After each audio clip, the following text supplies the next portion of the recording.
So, hello guys! Good day. I'm here with one of the official candidates of Mr. International Philippines Batangas.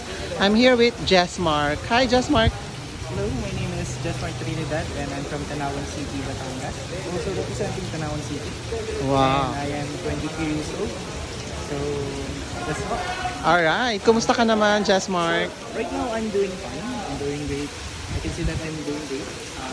Doing well in my studies. And kanina lang, I was selected as SP Kagawan and just finished taking OTP. Wow, congratulations.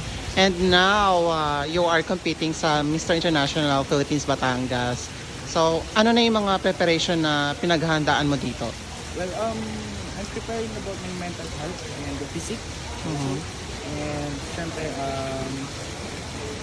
I want to socialize more sa other candidates so I can know them better.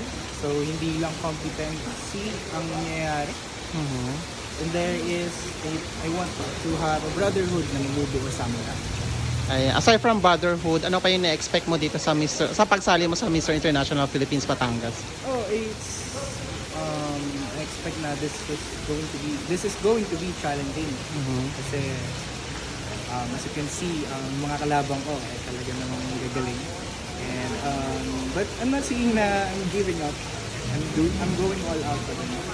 So be the best man wins and then Ayan. Any message to your fans and supporters na nanonood ngayon?